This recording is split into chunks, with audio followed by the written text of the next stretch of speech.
Na aula passada a gente conversou sobre as expectativas messiânicas que esperavam os judeus nos dias de Jesus.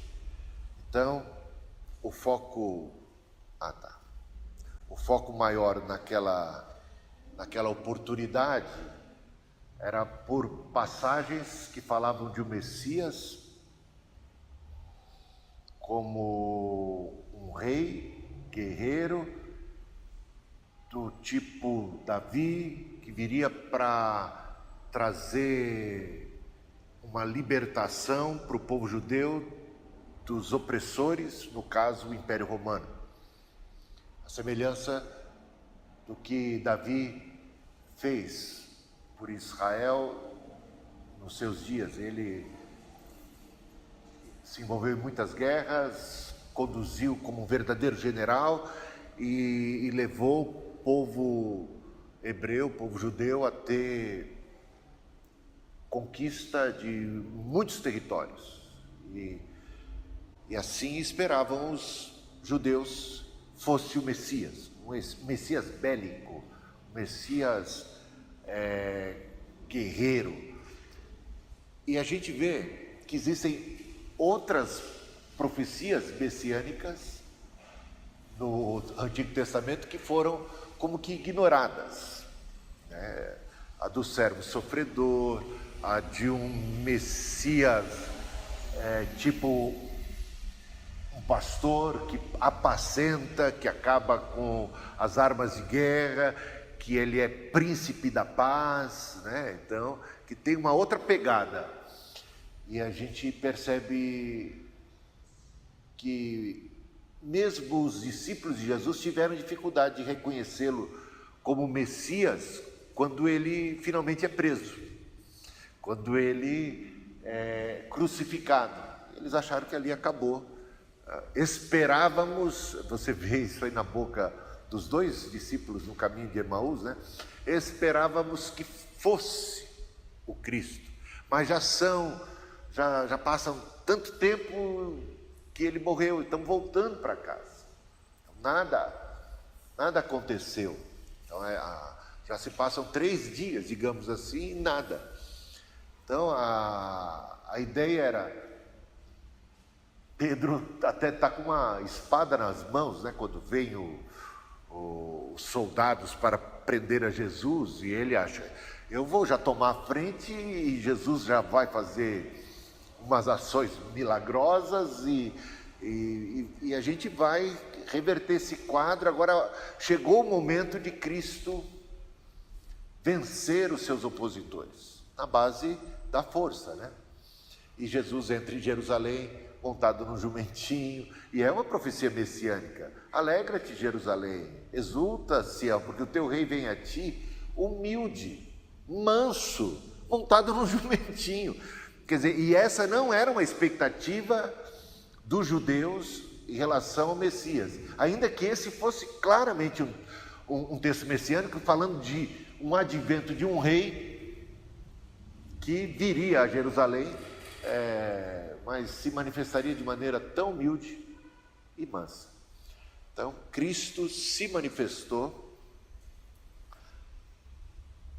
nesses termos. Ele proclamou libertação aos cativos, mas muito mais no nível espiritual do que no nível físico, embora você veja que no físico ele também operou. Pessoas que eram enfermas foram curadas, pessoas que passavam fome tiveram o que comer. Então, uma viúva que perdera seu filho, teve o seu filho ressuscitado. Ou seja, então, houve sim ações de Cristo promovendo curas e libertações e o bem-estar das pessoas, dos leprosos, dos doentes e de uma mulher que foi pega em adultério, que estava prestes a ser assassinada, apedrejada, e Jesus também a liberta, né? Então, ele proclamou libertação aos cativos, no sentido também literal, mas as pessoas pensavam em um outro tipo de libertação, né? Política. E essa ação política realmente não foi a que Jesus veio trazer a princípio. Tem frases de Jesus como: o reino de Deus não vem com aparência física, nem vão dizer ei-lo aqui ou ei-lo acolá. O reino de Deus está no meio de vós. Então, isto de alguma maneira batia de frente com a expectativa messiânica de um reino, de um Messias, rei, que traria um reino físico, literal, inquestionável. E é por isso que até os dias de hoje, boa parte dos evangélicos, principalmente das pré-milenistas, dispensacionalistas, eles não conseguem reconhecer o reino de Deus. Eles também estão decepcionados com esse reino de Deus que Jesus trouxe. Eles esperam o reino de Deus, então, na segunda vinda de Cristo, aí sim vamos ter um reino de Deus, porque até agora não temos o reino de Deus. Está entendendo?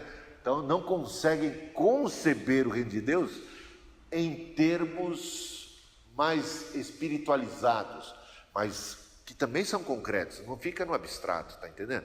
Quando Cristo muda o coração de uma pessoa, muda uma vida, e mudando uma vida, muda o seu contexto, e muda a partir dele outras vidas, e aí mais o contexto vai se abrangendo.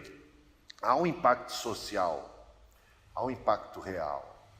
Então, mais adiante, a gente vai falar sobre o reino de Deus de maneira mais específica. Vamos nos debruçar sobre esse assunto, vai entrar um pouquinho em escatologia, porque é assunto do reino, é assunto messiânico. É o Messias, Jesus é o Messias. Em que sentido ele cumpriu aquelas profecias ou não cumpriu, né? Então, ele tem cumprido, ele reina ou ele vai reinar? E a gente vai dar uma olhada. Eu só estou antecipando alguma coisa, mas a gente vai ver com mais cautela, com mais calma, isso mais adiante. Em outras palavras, a expectativa messiânica dos judeus era muito focada num determinado aspecto, mais guerreiro, e como Cristo veio mais apacentador, ele guerreou contra as trevas, né? Mas numa outra dimensão. Ele combateu as obras do diabo, ele veio desfazer as obras do diabo, mas não, politicamente ainda se via o imperador romano, politicamente ainda se via os judeus debaixo de uma opressão, subjugados.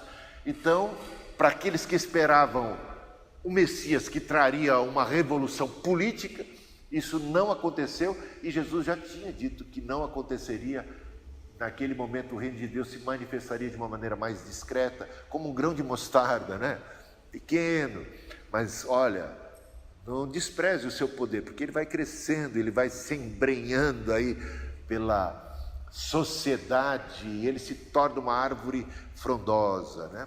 E também falou do reino de Deus em termos de alguém que planta o trigo, mas na calada da noite vem o inimigo e planta o joio. Portanto, um reino de Deus que tem trigo e tem joio crescendo concomitantemente.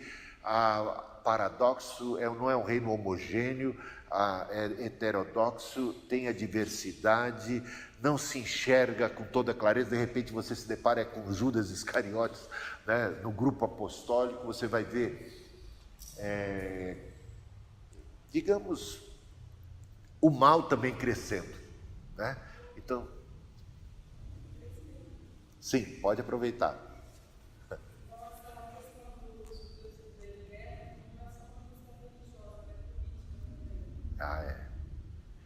É política, mas tem muito a ver com o fato de terem, como nação, rejeitado Cristo. Lembra que quando Jesus chega em Jerusalém, antes de descer com um burrinho, ele está no alto do Monte das Oliveiras, ele contempla Jerusalém e ele chora.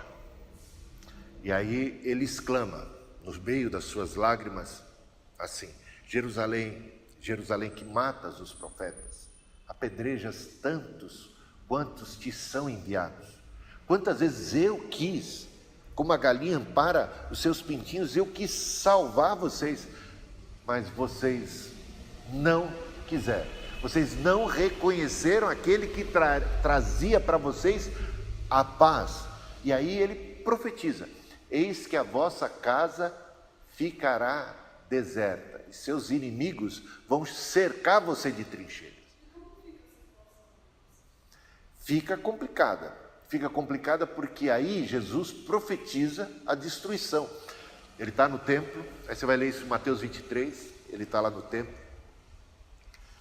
e os discípulos estão maravilhados com as construções, com a edificação do templo, e Jesus diz para eles: vocês estão vendo? Esse templo não vai ficar pedra sobre pedra. E ele diz isso num contexto em que ele fala: estes religiosos judeus, fariseus, escribas, sacerdotes, no capítulo 23 de Mateus, você vê ele pegando bem pesado. É o momento em que ele rasga o verbo. Ele diz: vocês estão adornando o túmulo dos profetas, dizendo que se vocês estivessem no lugar dos seus antepassados, dos seus pais, vocês não teriam cometido o erro que eles cometeram, que foi o de matar os profetas. Vocês se acham melhor do que eles, mas vocês vão fazer pior do que eles. Está entendendo? Eles estão lá adorando o túmulo dos profetas, dizendo: mataram os profetas, nossos antepassados mataram os profetas. Se estivéssemos no lugar deles, nós não teríamos cometido tal barbaridade. Sabe o que eles vão fazer, né? Eles vão matar o Cristo. Eles vão matar os apóstolos de Cristo. Eles vão perseguir a igreja. Eles vão matar Estevão, por exemplo, o primeiro mártir cristão. Em outras palavras, aquela geração como um todo negou Cristo. Cristo veio para os que eram seus. Se eles tivessem recebido, teriam recebido o príncipe da paz, teriam tido paz. Por isso Jesus chorou. Vocês não reconheceram aquele que trazia a paz. Então, a consequência é que a casa de vocês vai ficar deserta. E Jesus diz no Mateus 23 que eles fariam pior do que os seus antepassados. Pior. E de fato fizeram pior, porque eles acabaram rejeitando o próprio Cristo, o Filho. Tem uma parábola que Jesus conta, exatamente nesse contexto. Ela trata desse contexto, que Jesus diz assim: um determinado senhor, dono da terra, ia viajar, se ausentar-se, e ele como que ele delegou a terra para determinado grupo de trabalhadores, digamos assim, servos. Fala: se vocês cuidem dela, mais tarde eu volto para ver como é que está a minha terra. De quando em quando, ele ainda distante, ele mandava uns mensageiros. Isso simboliza os profetas. Esse Senhor é Deus, ele é dono de toda a terra, é dono de Israel como povo. Deixou os sacerdotes, deixou os líderes religiosos com a incumbência de cuidar daquela terra, de cuidar daquele povo. E de quando em quando ele enviava um mensageiro, um profeta. Estes que arrendaram a terra, eles tratavam mal os mensageiros, espancavam, maltratavam, puniam. E o dono da terra ia mandando mais. E à medida que ia mandando mais mensageiros, eles iam sendo cada vez mais maltratados. Até que o dono da terra falou assim: eu vou mandar o meu filho. A esse, pelo menos a esse eles respeitarão. E mandou o filho. Aí sabe o que fizeram? Além de bater, mataram o filho. Essa parábola fica fácil de discernir do que ele está falando. E é isso que aconteceu. Mateus 23, Jesus diz: vocês vão fazer pior do que os seus antepassados. Vocês vão perseguir os apóstolos, os enviados contemporâneos ali, e o próprio Cristo.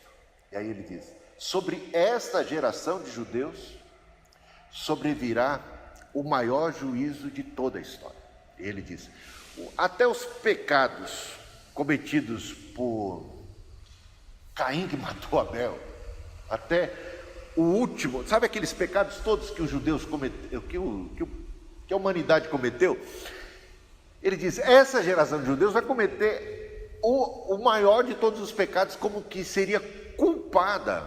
É como se todos os pecados do mundo estivessem reunidos, eles seriam culpados por todos. E de fato, porque a gente sabe que mataram o próprio Cristo.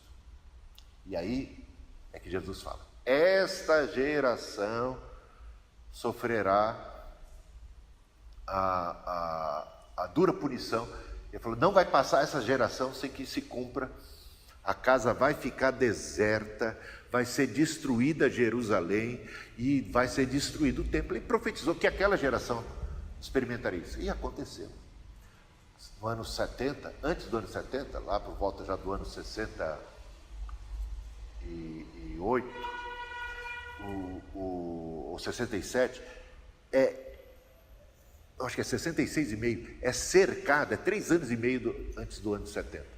É cercado, as tropas do general romano vêm até Jerusalém, o general Tito está capitaneando, e a angústia de Jerusalém é a pior de todas a história de Jerusalém. O Joséfo disse que nunca em toda a história de Jerusalém ela sofreu como sofreu naqueles dias. A fome foi tão grande, 3 anos e meio que não entrava nem saía ali ninguém, e não tinha entrada nem saída de alimentos e tal, fome, sede, tão grande que eles sacrificavam as crianças para comer. Que criança nós vamos matar hoje para nos alimentar? Ai das grávidas, lembra? Ai das que amamentam, Jesus falou. Então, Jerusalém sofreu esse duro castigo. Em outras palavras, rejeitaram Cristo, e até hoje rejeitam. Até hoje rejeitam.